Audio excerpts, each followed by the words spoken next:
네, 그래서 뭐 제한 서비스 개요는 이것도 사례를 들은 것 뿐입니다. 우리가 예상하지 못하는 여러 가지 서비스들이 나올 수 있습니다. 네, 그래서 지금 방금 말로 설명드린 그런 내용들 정리해 놓은 거고요. 스마트폰이 처음 나왔을 때 여러 사람들이, 개발자들이 앱을 막 자기가 개발해가지고 앱스토어에 올리고 했을 때 우리가 생각하지 못했던 뭐 카카오톡이나 이런 것들은 단순하니까 쉽게 생각할 수 있었지만 여러 가지 애플리케이션들이 올라오지 않습니까? 그거는 그런 생태계를 우리가 만들어주면 개발자들이 거기 참여해서 만들어주고 소비자들이, 유저들이 호응하고 그런 이 소통의 과정에서 이 킬러 애플리케이션들이 나오는 거니까 그거는 그 중에 이제 대표적인 게 게임이 되겠죠.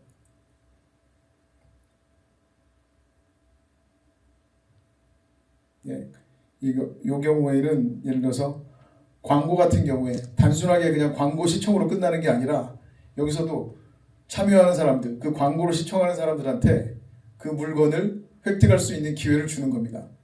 이렇게 되면 당연히 광고 효과도 높아지겠죠. 여러 가지 형태의 서비스를 우리가 생각할 수 있다. 그런 게 되겠고요. 기대 효과를 정리하면 뭐 그런 것들이 있습니다. 20, 30대 지금 케이블 TV라든가 기존 미디어에서 이탈하고 있는 그런 사용자들을 다시금 되돌릴 수 있는 그런 무기가 될 수 있다. 그런 게 되겠고요.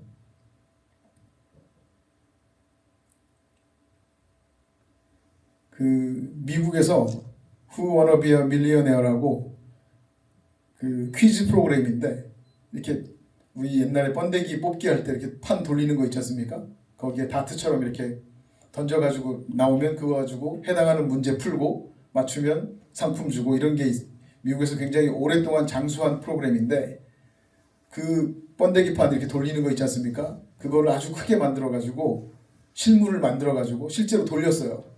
근데 그게 그 방송 프로그램에서는 포맷이라는 걸로 지정이 되어 있습니다.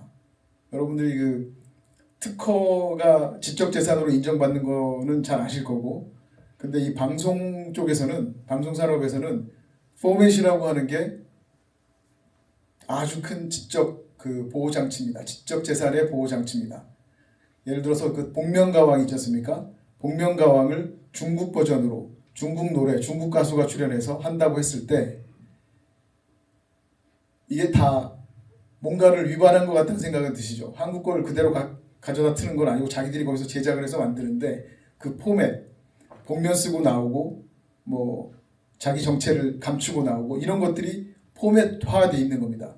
그 포맷을 가져가려면 사용을 하려면 MBC하고 예를 들어서 중국에 있는 뭐 그 후난 방송하고 계약을 했다. 그러면 기본 단위가 최소 몇십억입니다. 그래서 그 포맷 비즈니스가 예전부터 방송산업에서 많이 발달해 왔는데 저는 아까 그 설명드린 번데기판, 이 퀴즈 프로그램에서 사용하던 그 번데기판이 그게 포맷화되어 있습니다. 그 비슷한 거를 가져가면 소송에 걸리게 됩니다. 그리고 이 포맷 소송은 한번 잘못 걸리면 방송사가 문 닫아야 됩니다. 그 몇십억짜리 소송이 아니고 최소 수천억짜리 소송이 됩니다. 그래서 그 포맷이 굉장히 무서운 장치인데 제가 지금 하고 싶은 건 뭐냐면 이런 소프트웨어를 가지고 플랫폼을 우리가 구축하는 게 목표지 않습니까? 스마트 TV라고 하는 컴퓨터 위에다가 그럴 때 이 포맷을 소프트웨어 포맷을 주장하는 게 제가 세계 최초라고 주장하고 싶습니다. 아직 아무도 거기에 신경을 쓰고 있는 사람들이 없고요.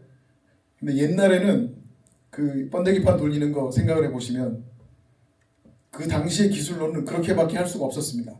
물리적으로 이 판을 돌려가지고 거기서 나오는 랜덤하게 나오는 그 결과를 가지고 퀴즈를 풀게 한다든가 이런 식의 그 물리적인 장치밖에 만들 수가 없었는데 지금은 AI든 뭐 컴퓨터 그래픽이든 소프트웨어를 가지고 랜덤 넘버, 그 무작위 넘버도 얼마든지 생성이 가능하고 그래서 제가 제안하는 건 뭐냐면 물리적인 장치 포맷이 아니라 실제로 그런 용어가 있습니다. 디바이스 포맷이라고 소프트웨어 포맷을 제안하자라는 게 그걸 우리가 새로운 미디어 환경에 맞게 새로운 플랫폼 환경에 맞게 새로운 컨텐트 포맷을 제시해야 된다는 게 제가 주장하는 거고, 그 단초가 되는 게, 힌트가 되는 게 바로 소프트웨어 가지고 우리가 그 커뮤니티를 구축하는데 사람들이 어떻게 반응을 하고 어떻게 응답을 하고 그것을 구축하자는 겁니다. 그래서 거기 관련된 특허나 이런 것들이 제가 지난 5년간 많이 출원도 했고 등록도 돼 있습니다. 실제로 미국의 특허로 등록이 돼 있고요. 그런 걸 하겠다는 겁니다. 지금 모토가 되는 게 TV로 편하게 리모컨으로 큰 화면으로, 이 실제로 큰 화면이라는 건 굉장히 중요합니다. 사용자 경험 측면에서. 지금 저도 이거 스마트폰 이거 가지고 하고 있지만 글씨가 작거든요. 잘 안 보입니다. 근데 큰 화면으로는 이런 그 사람들한테 좀 편하게. 그 다음에 스마트폰이나 PC 같은 경우에는 컴퓨터긴 하지만 어떤 점이 다르냐면 이거는 린백하는, 그러니까 편하게 볼 수 있는 디바이스가 아닙니다. 이 눈을 가져가 가지고 혹은 휴대폰을 갖고 와 가지고 이렇게 눈앞에 대고 봐야 볼 수 있는 그런 디바이스고, TV는 굉장히 편합니다. 일단 접근이 리모컨으로 컨트롤하고, 그래서 그런 그 유저 익스피리언스, 사용자 경험 측면에서 굉장히 특이한 측면을 가지고 있다. 그게 이제 강점으로 작용을 할 거다라고 저희는 보고 있는 거고요. 네, 그래서 마찬가지로 여론조사 같은 거 우리가 전화 받고 하면 응답 안 하지 않습니까? 귀찮아서. 그런데 TV 같은 경우는 또 다를 수 있다는 겁니다. 왜냐하면 내가 릴렉스하는 분위기에 있으니까, 내가 좀 편한 자세로 있으니까 좀 귀찮아도 넘어갈 만하다는 거죠. 거기다가 인센티브도 제공을 하는 겁니다. 여론조사, 시장조사에 참여하면 몇 가지 답을 리모컨으로 간단하게 해주면 거기에 맞는 TV 포인트, 리워드를 주겠다는 겁니다. 이런 것들이 기존의 TV에서는 할 수 없었던 것들이고 우리가 생각하지 못했던 여러 가지 포맷의 서비스들이 나올 것이다. 그거를 우리가 먼저 선점해야 된다. 그런 얘기를 드리고 있는 겁니다. 네, 그래서 이걸 가지고 어떻게 사업을 할 거냐. 자, 우리가 이런 플랫폼을 만들면 아까 초기에 설명드렸듯이 이 SO 산업의 혹은 통신사가 진행하는 IPTV 산업의 구조적인 한계, 지금 봉착해 있는 한계를 극복하기 위해서 이런 플랫폼적인 요소를 도입을 해야 되는데 지역 SO들의 현실이 그렇지 못합니다. 우리가 만들어 놓으면 각 지역에 있는 케이블 사업자들이 우리 거를 쓸 수밖에 없습니다. 자기들한테 손해되는 게 없으면 안 쓸 이유가 없겠죠. 가입자도 더 받아들일 수 있고 거기서 더 매출도 상승할 수 있고 그러면 안 할 수가 없다는 겁니다. 지금 위기에 처해 있는 지역 SO들을 서비스 제휴를 통해서 우리가 적극적으로 우리 파트너로 삼겠다는 겁니다. 네, 우리가 준비한 플랫폼을 CCS 충북방송 가입자 13만 명한테만 제공한다. 이거 너무나 아까운 일이지 않습니까? 이거를 뭐 금강TV, 군산지역, 전주지역에 있는 금강TV, 뭐 진주에 있는 갑자기 이름 생각이 안 나는데 진주에 있는 그 서경방송 이런데 그런 데에다가 우리 플랫폼을 제공하고 적극적으로 우리 가입자화 시키겠다라는 게 제가 제안하는 그런 전략이 되겠고요.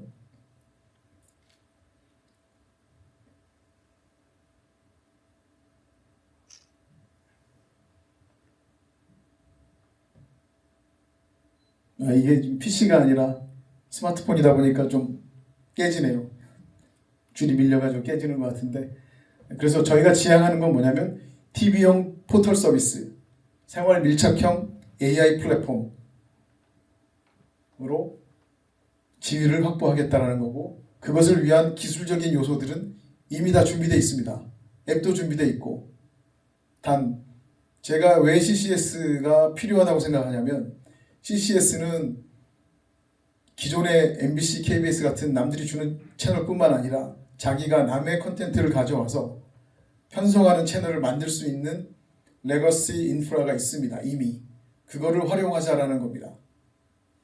그래서 예를 들어 제가 지금 하려고 하는 거는 주 공략 대상이 해외 시장이기 때문에 미국에서 K-팝의 위력에 대해서는 제가 더 설명드릴 필요가 없지 않습니까?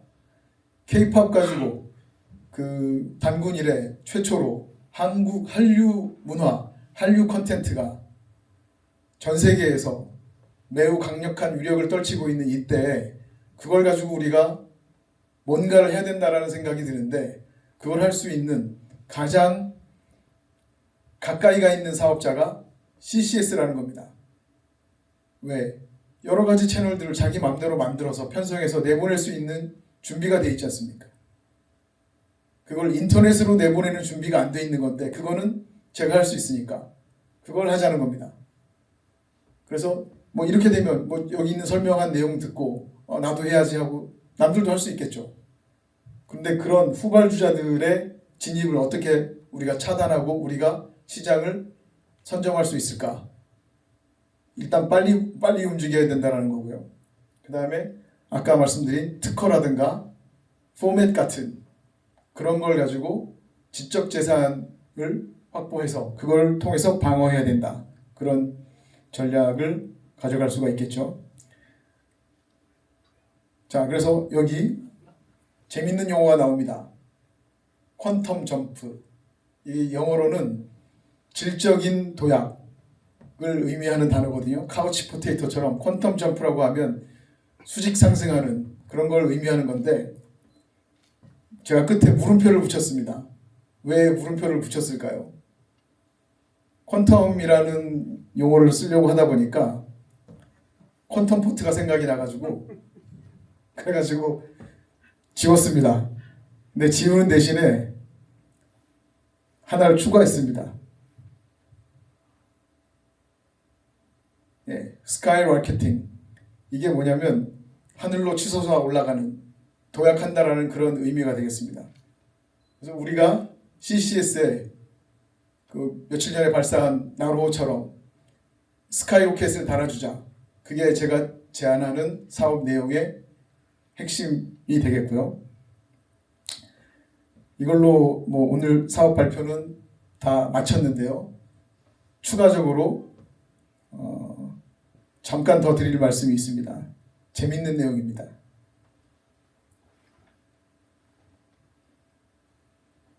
네, 우리가 보고 있는 전략적인 기회가 있습니다. CCS한테 매우 중요한 기회입니다. 바로 엔비디아입니다. 엔비디아 모르는 분들 없지 않습니까? 아까 스마트 TV 하드웨어를 생산하는 브랜드들하고 제휴하겠다라고 했는데, 저는 CCS는 제조업체가 아니기 때문에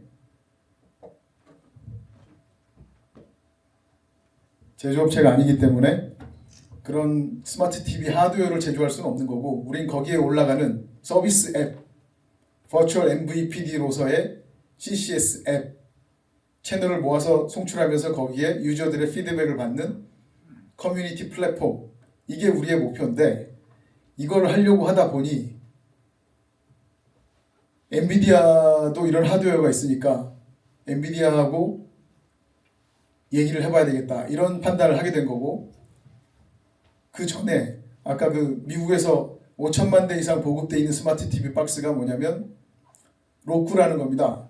저가 모델 안드로이드를 탑재한 로쿠라는 건데, 그 70불, 예전에는 한 40불짜리도 있었는데 요즘에 한 70불 정도 하는데, 그 로쿠가 사실 3년 전쯤에 저희 코티비한테 접근을 해왔습니다. 제안을 해왔습니다. 자기들은 하드웨어를 갖고 있으니 당신들은 아시아 콘텐츠, 코리아 콘텐츠를 가지고 그걸 미국 시장에 서비스하고 있으니 자기들하고 제휴를 하자. 그때는 저희가 CCS 같은 이런 걸 생각을 못했기 때문에 그냥 단숨에 거절했습니다. 근데 우리가 CCS를 가지고 확산시켜 나가겠다, 이 생각을 하면서 그러면 로쿠가 좋은 기회가 될 수도 있겠구나. 왜냐하면 CCS는 어차피 지금 그 하드웨어를 바꿔야 됩니다.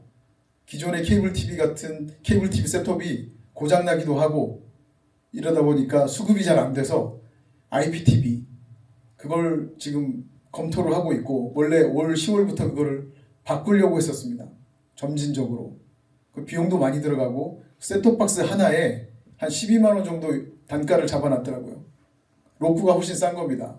그래서 로쿠를 제안을 해서 다시 3년 만에 로쿠한테 제안을 해서 그거를 가지고 오려고 생각을 하고 있었는데, 마침 다행스럽게 여기 장성익 박사 와 계신데, 장성익 박사의 그 후배가 로쿠 코리아의 지사장입니다. 문성진 씨인가요?